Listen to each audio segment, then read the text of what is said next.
지금은 앞서서 제가 세무사님들 증여세, 상속세 하셨잖아요. 근데 많은 도움이 되셨어요?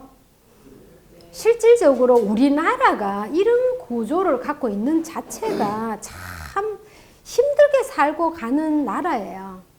어쩔 수 없이 받아들이고 세금 낼 거 내고 하지만은 알고 그런 방법을 알고 대처를 미리 준비하시면 도움이 됐고자 이제 증여세, 상속세 부분을 말씀을 드렸는데요. 제가 이번 시간에는 해외 부동산에 이 세금을 비교를 해서 한번 말씀을 드릴게요. 여러 나라마다 다 다르겠지만은 요즘 대세 동남아 쪽으로 많이 뜨는 시장이고 또한 베트남이라든지 필리핀, 말레이시아 특히나 이런 나라들이 기업부터 시작해 개인부터 투자하기도 좋고 쉽게 접근이 가능한 나라이기 때문에 제가 이번 시간에는 해외를 비교를 하되 말레이시아를 중심으로 할 거예요. 참고를 하시면 될 것 같고요. 우리나라 지금 양도소득세 세율을 보시면 6에서 42%는 보통 1주택 기준이에요. 1주택. 이 세금이. 근데 여기에서 플러스 1세대 2주택일 경우에는 이 세율이 52%예요. 여기에 다시 플러스 1세대 3주택이면 62%야, 이거는.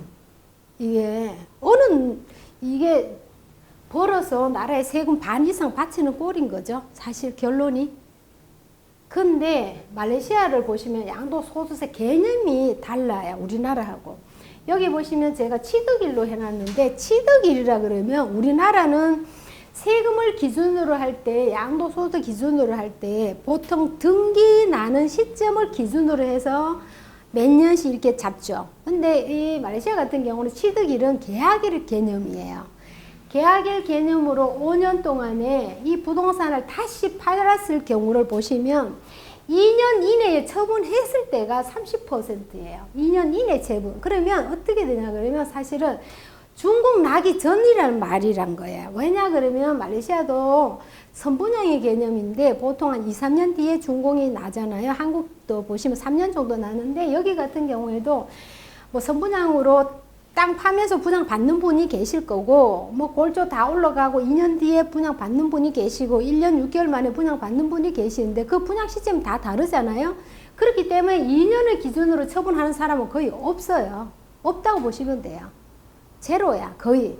그렇기 때문에 6년 지나고 난 뒤에 처분을 하게 되면 양도세가 없어요. 그러면 이 아파트를 공사할 때 보통 입주 시점을 3년 정도, 4년 정도 잡는데 내가 취득하고 한 2년 정도 있으면 팔면은 면제가 된다는 말이에요.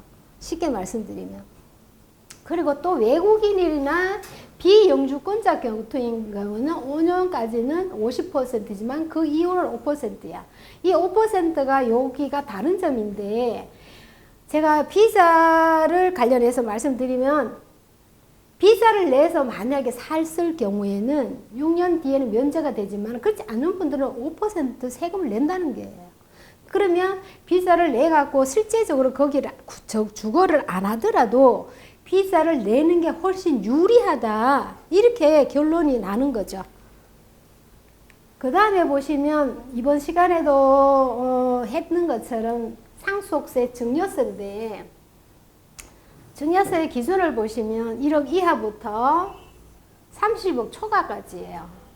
그러면 30억 초과 되면 4억 6천을 내야 되는 거야. 세금이 있다는 건데 이 말레이시아 같은 경우에 상속세가 증여세는 아예 없어요. 사실은 이 개념이 없어요. 집을 사서 부모가 뭐 부인이 먼저 갈 수도 있고 남편이 먼저 갈 수도 있는 거잖아요. 그러면 이 상속세 개념 자체가 없기 때문에 연수를 떠나고 금액을 떠나가지고 상속세 개념이 없기 때문에 그냥 법무사한테 우리는 법무사 같은 게 있어는 하지만은 말레이시아 같은 경우는 변호사가 하세요. 변호사한테 가서 명의 있어 그 바꾸기만 하면 끝나는 거예요. 그 자식들한테도 증여를 해주는 것도 똑같아. 뭐 부모가 능력이 없고 갈 때쯤 되가 아프면 미리 자녀분한테 다 이전을 해주고 가는 거예요. 정리를 해주고 가는 거예요. 말 그대로. 근데 그 세금을 내는 건 없다는 거죠. 그러니까 이런 부분이 굉장히 많이 다르기 때문에 특히 말레이시아 같은 경우에 우리나라에서 지금 재력가들이 일전에도 그 뉴스를 탔는 게 있었는데 이래서 많이들 구매를 하시고 또한 재산을 많이 불리는 구조로 가는 거죠. 이런 부분이 굉장히 유리한 장점인 거죠. 우리나라가 다르기 때문에.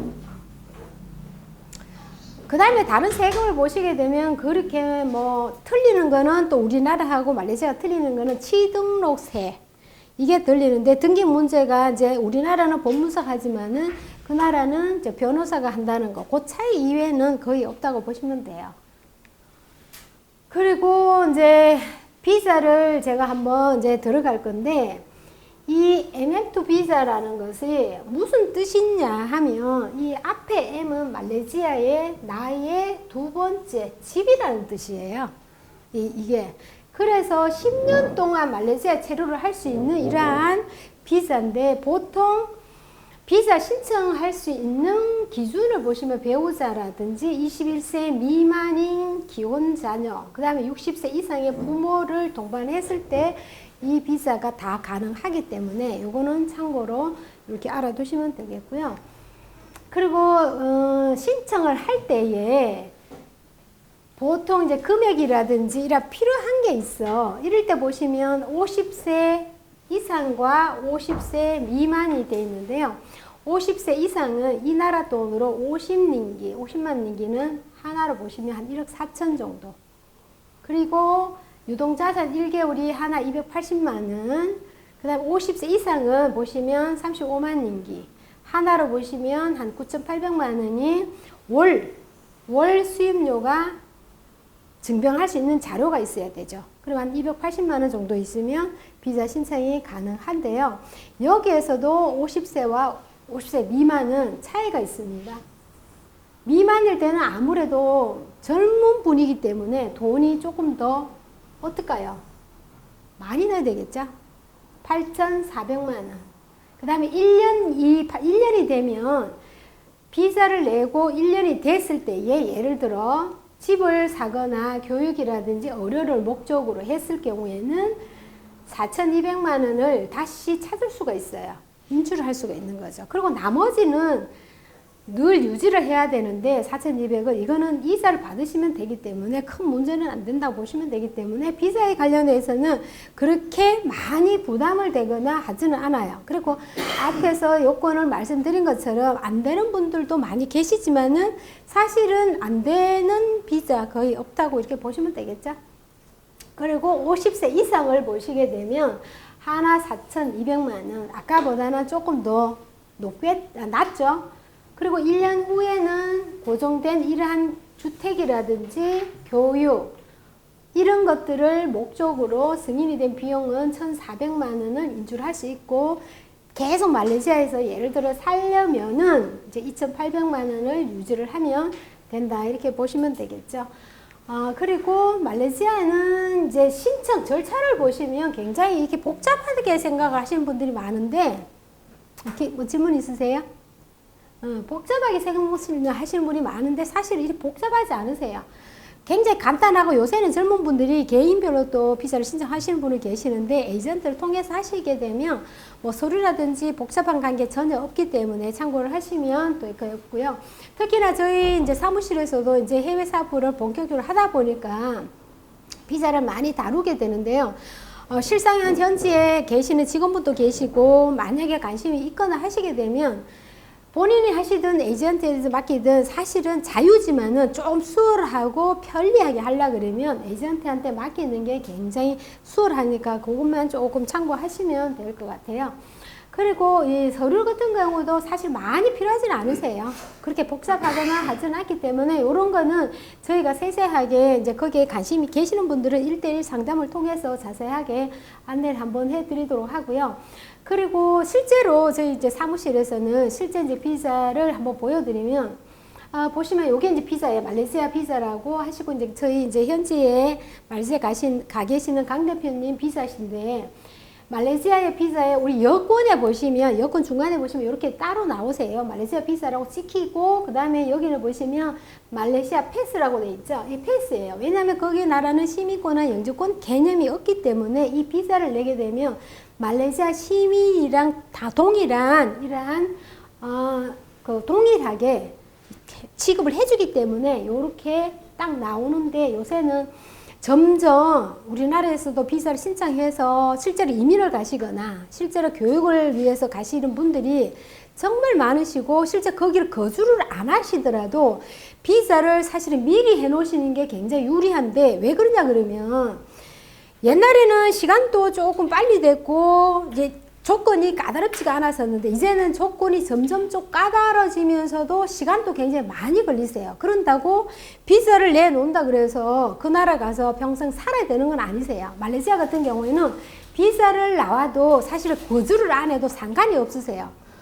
보통 다른 나라 같은 경우에는 비자를 만약에 내게 되면 일정한 기간을 체류를 하게 돼 있어요. 그렇지만은 여기는 그런 조건이 없기 때문에 굉장히 편리하기 때문에 사실은 나중을 지금 당장 필요 없더라도 나중을 봐서 이렇게 비자를 미리 신청해서 준비하시는 분들이 점점 많이 늘어나기 때문에 큰돈 들어가지 않는다고 하시고 관심이 있다 그러면 사실 내 손녀 예를 들어 뭐 손자 손녀를 위해서라도 나중을 위해서라도 이렇게 만들어서 해 놓으시면 굉장히 또 도움이 될 것 같아요. 그렇기 때문에 요새는 점점 정말 한국 사람이 많아요. 옛날에 제가 말레이시아를 가끔 출장을 가게 되면 비행기 만석이 되지를 않았어요. 근데 지금은 표 끊기도 힘들고 만석에다가 굉장히 진짜 호황이에요. 말 그대로. 학교는 학교대로 정말 인터뷰가 계속 문의가 들어오고 그리고 은퇴를 준비하시는 분 계시잖아요. 그런 분들도 굉장히 관심을 가져가지고 문의가 많이 오는데 정말 우리나라가 정말 살기 좋고 뭐 이렇다 그러면 사실은 관심이 그만큼 안 갔겠지. 저는 개인적으로 그렇게 생각해요.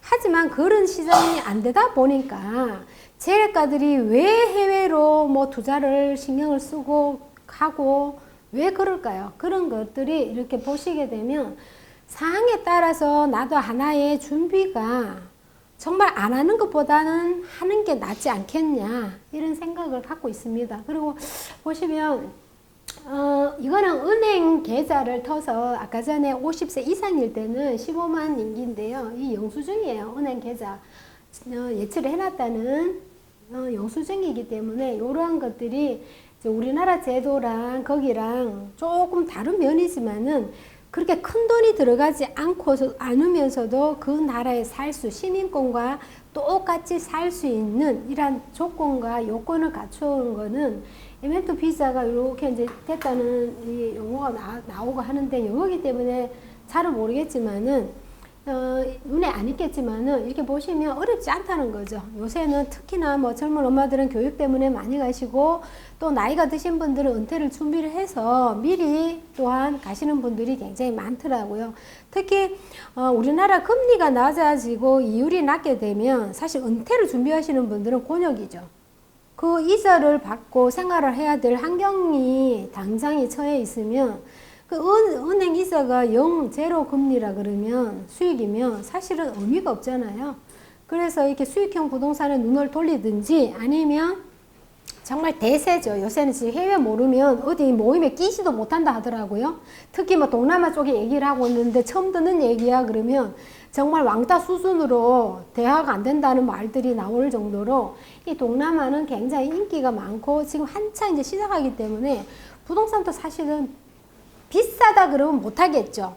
저렴하고 살기 좋고 그만큼 괜찮다는 조건이 더 많기 때문에 이쪽으로 많이들 하시는 것 같고 관심을 많이 갖는 것 같아요. 그러니까 이런 부분들이 이제 진행이 되기 때문에 크게 어렵거나 하지는 않아요.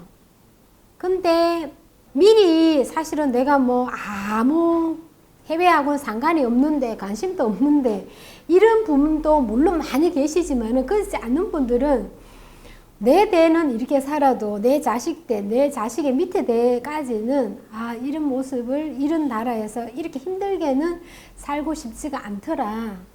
그래서 부모가 미리 준비하는 부모 같은 경우에는 해외가 아주 문이 높지가 않아요. 어렵지가 않고 문턱이 그렇게 막 높아갖고 절차가 복잡하거나 하지가 않다는 거죠. 저희가 실제로 경험을 했고 실제로 저는 말레이시아를 한 달에 한 번씩 가서 꼭 생활을 하고 출장을 다녀오면서 느끼는 거는 갈 때마다 우리나라가 이런 현실이라면 제가 굳이 여기서 스트레스 받고 돈을 벌 수 없는 구조라면 다른 나라가 그게 대신 해준다면 이 나라에 가서 내가 할 수밖에 없겠다. 이거를 나 혼자 느끼기보다는 정말 저희 고객한테 전달해주고 싶은 게 제 마음이에요. 부동산을 막 팔고 안 팔고 중요한 게 아니라 그 나라 자체의 삶이라든지 경제 질서라든지 이런 게 우리나라하고 너무 지금 현실적으로 비교가 되다 보니 저는 그 나라에서 가서 사실은 처음부터 뭐 거기 가서 일을 해야 되겠다 이런 목적이 전혀 아니다 보니 관심이 이 업을 하고 있다가 보니 이 나라의 경제, 이 나라의 부동산은 어떨까 싶어서 시작했는 거였는데 지금 결론은 제가 결국은 그 나라에 정말 일까지 하게 됐다는 거죠. 개인적으로 뭐 비자라든지 부동산이라든지 그 나라에 어떻게 하면 부동산을 구매를 할 수 있는지, 뭐 렌트는 어떻게 하는지, 뭐 수익률은 어떻게 되는지 이런 문제로 만약에 궁금하시면 개인적으로 상담을 다 해드리고 하니까 문의를 해주시고요. 제가 오늘은 이게 사실은 이제 2019년도 마지막 얼마 안 남았잖아요. 이제 뭐 새해 해봐야 11월, 12월 2달밖에 안 남았는데 흘러가는 부동산을 보니 정말 내년도 솔직히 말씀드리면 정말 부동산은 희망이 없어 보이는 거예요. 희망이 있을 수가 없는 구조가 돼버렸고 또 정권이 있기 때문에 좀 더 나은 뉴스, 부동산에 대한 이런 핫한 뉴스가 나와야 되는데 더 심한 뉴스가 나오지 않으면 다행이다 보고요. 또 내년 봄쯤에 다시 한번 금리 인하가 예정이 돼 있어요. 이거는 정말 디플레이션이 그냥 예고가 돼 있는 사항이에요. 예고가 돼 있는 사항이기 때문에 정말로 즉시 우리가 정말 대비를 하지 않으면 안 된다는 이러한 논리가 딱 떨어져 나와요. 부동산이.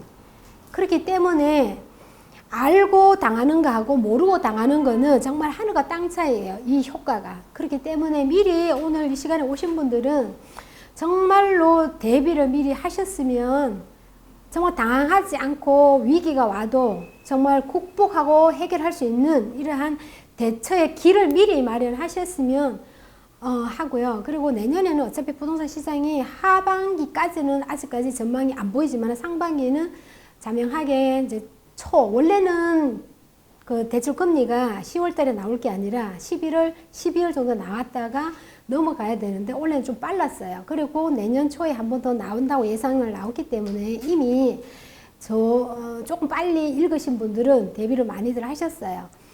재력가들이 움직인다는 소리는 그만큼 우리나라가 사실은 우리나라에서 재력가들이 움직이는 거 물론 있지만 해외로 많이 나간다는 결론이에요.